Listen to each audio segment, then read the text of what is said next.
তেতিয়া ৰকিবুল হাছান ডাঙৰ ডাঙৰ লিডাৰ আছিলে সেই সময়ত আপোনাৰ বহুত কেইজন মুছলমান মন্ত্ৰীও আছিলে তেখেতসকলে মুছলমানৰ কাৰণে যদি কৰিলেহেঁতেন আজি এই বিপদখিনি আমাৰ মানুহৰ নহ'লেহেঁতেন তেখেতে মাটিৰ পাট্টা দিলে কোনো চৰকাৰ উচ্ছেদ কৰিব নোৱাৰিলেহেঁতেন ইয়াৰ কাৰণে দায়ী আজি কংগ্ৰেছ চৰকাৰে মুছলমানৰ ভোট লৈছে কিন্তু মুছলমানৰ কোনো কাম কৰা নাই কেনেকৈ প্ৰতিবাদ কৰিব তেখেতসকলে 15 বছৰ কণ্টিনিউৱাছ চৰকাৰত আছিলে সেই সময়ত আপোনাৰ কেবিনেটে সিদ্ধান্ত লৈ কিনে মুছলমান মানুহক মাটিৰ পাট্টা দিব পাৰিলেহেঁতেন চহৰ চাপৰি মাটিৰ পাট্টা দিব পাৰে কিন্তু দিয়া নাই তেখেতসকলে এইবিলাক বস্তু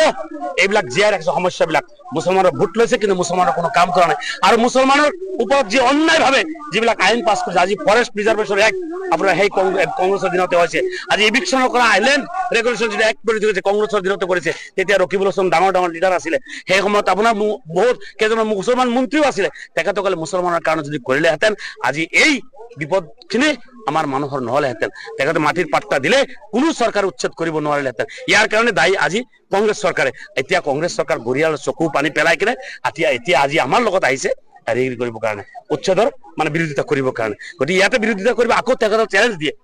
এই আপোনাৰ ৰচিদ মণ্ডল চাহাব কি আব্দুৰ ৰশিদ আলম সাহেবে আৰু ৰকিবুল হুছেইনে এনেকা চ্যালেঞ্জ দিছিলে যে 50 জন হিমন্ত বিশ্ব শৰ্মা আহিলেও মুছলমান একো কৰিব নোৱাৰে তেখেত থাকালৈকে আজি তেখেত ক'ত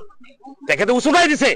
তেখেতসকলে সেই সময়ত আইন পাছ কৰিলে আপোনাৰ চৰকাৰী লেণ্ডত থকা মানুহখিনি ইভিকশ্যন কৰাৰ কাৰণে আৰু সেই মানুহখিনিক মাটি পাট্টা নিদিলে আৰু উল্টা তেখেতে চৰকাৰৰ লগত চেলেঞ্জ কৰিলে হিমন্ত বিশ্ব গাত জুই লগাই দিলে যাৰ কাৰণে আজি মুছলমানৰ এই অৱস্থা হৈছে গতিকে আমি কংগ্ৰেছৰ যিসকল লিডাৰ আছে সেই লিডাৰসকলক আমি আহ্বান কৰিম আমি এই বিপদৰ মুহূৰ্তত আমি কোনো দল পল চাব নালাগে আমি সমূহ মুছলমান বিধায়ক যিসকল আছো মুছলমান যিসকল সংগঠন আছে আমছু হক আসু হক আপোনাৰ এবি আমছু হক বা সংগ্ৰাম পৰিষদ হক মুছা হক সকলে আমি একত্ৰিতভাৱে এই চৰকাৰৰ বিৰুদ্ধে আমি আৱাজ দিব লাগে কিন্তু এই ক্ষেত্ৰত আমি দেখা পাইছো কংগ্ৰেছৰ ভূমিকা একেবাৰে পুতৌ লগা গতিকে আমি কিন্তু আমাৰ আন্দোলন চলি থাকিব যেতিয়ালৈকে এই উচ্ছেদ বন্ধ নকৰিব তেতিয়ালৈকে আমি ইউডিএফৰ ফালৰ পৰা আমি কেতিয়াও আন্দোলন বন্ধ নকৰো আগৰ পৰাই কেনেকৈ প্ৰতিবাদ কৰিব তেখেতসকলে 15 বছৰ কণ্টিনিউৱাছ চৰকাৰত আছিলে সেই সময়ত আপোনাৰ কেবিনেটে সিদ্ধান্ত লৈ কিনে মুছলমান মানুহক মাটিৰ পাট্টা দিব পাৰিলেহেঁতেন চহৰ চাপৰি মাটিৰ পাট্টা দিব পাৰে কিন্তু দিয়া নাই তেখেতসকলে এইবিলাক বস্তু এইবিলাক জীয়াই ৰাখিছে সমস্যাবিলাক মুছলমানৰ ভোট লৈছে কিন্তু মুছলমানৰ কোনো কাম কৰা নাই আৰু মুছলমানৰ ওপৰত যি অন্যায়ভাৱে যিবিলাক আইন পাছ কৰিছে আজি ফৰেষ্ট প্ৰিজাৰ্ভেশ্যন এক্ট আপোনাৰ সেই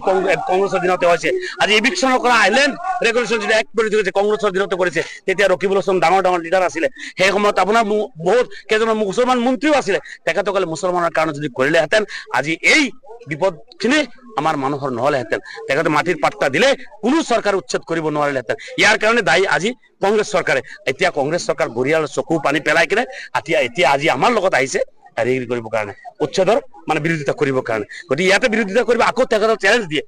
এই আপোনাৰ ৰচিদ মণ্ডল চাহাব কি আব্দুৰ ৰশিদ আলম সাহেবে আৰু ৰকিবুল হুছেইনে এনেকা চ্যালেঞ্জ দিছিলে যে 50 জন হিমন্ত বিশ্ব শৰ্মা আহিলেও মুছলমান একো কৰিব নোৱাৰে তেখেত থাকালৈকে আজি তেখেত ক'ত তেখেতে উচুকাই দিছে তেখেতসকলে সেই সময়ত আইন পাছ কৰিলে আপোনাৰ চৰকাৰী লেণ্ডত থকা মানুহখিনি ইভিকশ্যন কৰাৰ কাৰণে আৰু সেই মানুহখিনিক মাটি পাট্টা নিদিলে আৰু উল্টা তেখেতে চৰকাৰৰ লগত চেলেঞ্জ কৰিলে হিমন্ত বিশ্ব গাত জুই লগাই দিলে যাৰ কাৰণে আজি মুছলমানৰ এই অৱস্থা হৈছে গতিকে আমি কংগ্ৰেছৰ যিসকল লিডাৰ আছে সেই লিডাৰসকলক আমি আহ্বান কৰিম আমি এই বিপদৰ মুহূৰ্তত আমি কোনো দল পল চাব নালাগে আমি সমূহ মুছলমান বিধায়ক যিসকল আছো মুছলমান যিসকল সংগঠন আছে আমছু হক আসু হক আপোনাৰ এবি আমছু হক বা সংগ্ৰাম পৰিষদ হক মুছা হক সকলে আমি একত্ৰিতভাৱে এই চৰকাৰৰ বিৰুদ্ধে আমি আৱাজ দিব লাগে কিন্তু এই ক্ষেত্ৰত আমি দেখা পাইছো কংগ্ৰেছৰ ভূমিকা একেবাৰে পুতৌ লগা গতিকে আমি কিন্তু আমাৰ আন্দোলন চলি থাকিব যেতিয়ালৈকে এই উচ্ছেদ বন্ধ নকৰিব তেতিয়ালৈকে আমি ইউডিএফৰ ফালৰ পৰা আমি কেতিয়াও আন্দোলন বন্ধ নকৰো